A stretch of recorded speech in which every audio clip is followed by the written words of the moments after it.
Hey guys! So this video is for the beginning orchestra, and we're going to be going over number 90, English round.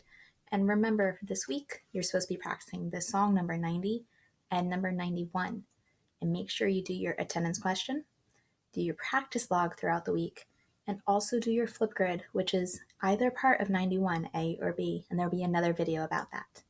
Let's take a look at number 90. So this song is only one line. It's nice and short. It's called English Round.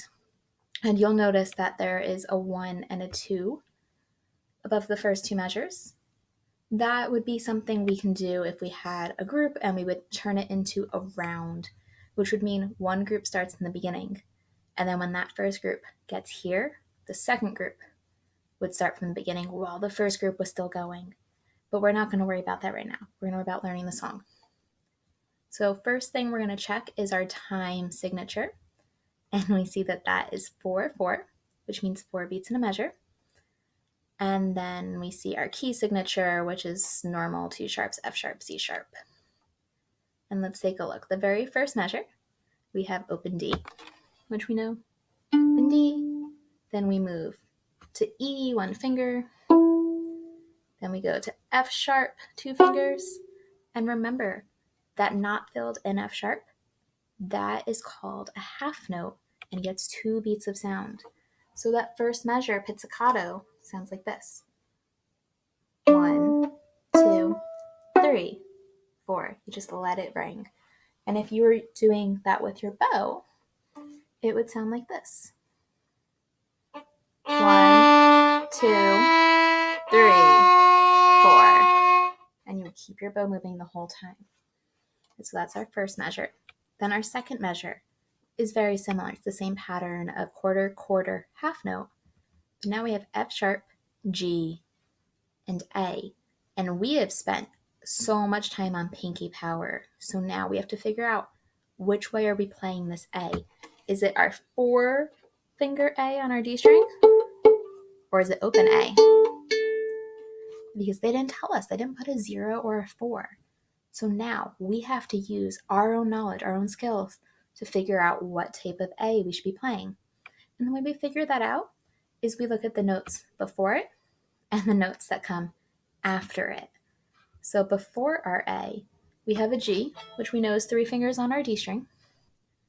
And then after this A, we have another A, so that's not helpful yet. But then we go to high D, and that's 3 fingers on our A string.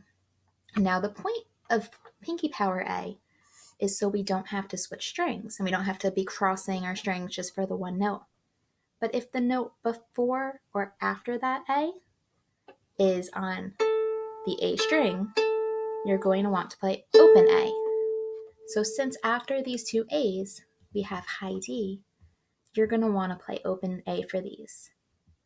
So a lot of you are probably like, so much easier. I hate pinky power A. You get to use normal open A for this. So our second measure, you have F sharp, G, open A. And again, you let it ring out. So that's pretty easy. Let's try the first 2 measures together. If you have your instrument out, take it out or pick it up, play with me. If you don't have it, just listen, get this really in your head. So it's the first 2 measures of number 90. 1, 2, 3, 4. 1, 2, 3, 4. 1, 2, open A, 3, 4. So that's pretty easy right there. We're pretty much just going up the D scale. Now we see this third measure. We have a lot of eighth notes. Every single note's an eighth note. So this measure is going to be twice as fast as the others. And it's actually a lot of fun to play. So we've already decided this is open A, followed by 2 high Ds. Then we have C sharp, 2 fingers, back to high D. And just those 5 notes sound like this. Here we go, 3 and 4, and 1 and 2 and 3. A, D, D, C sharp, D. And that's all on your A string. After that high D, open A, G to F sharp. So now we're going to play from the high D. 1 and 2 and 3 3, and 4, and 1. Again, 1, and 2, and 3, and 4, and 1. And now we just have to put that together.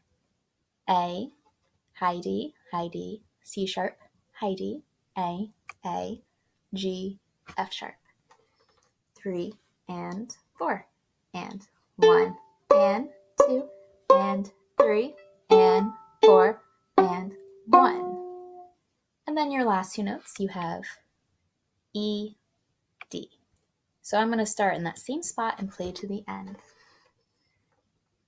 3, and 4, and 1, and 2, and 3, and 4, and 1, 2, 3.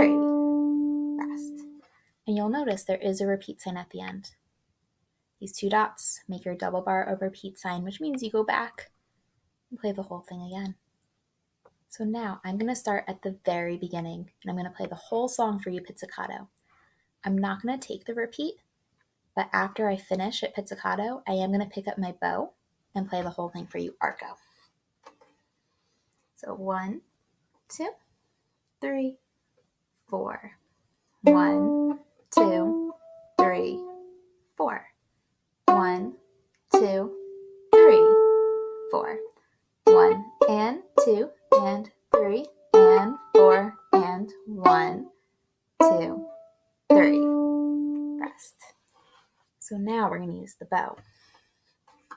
1, 2, 3, 4. 1, 2, 3, 4. 1, 2, 3, 4. And 1, and 2, and 3, and 4, and 1, 2, 3.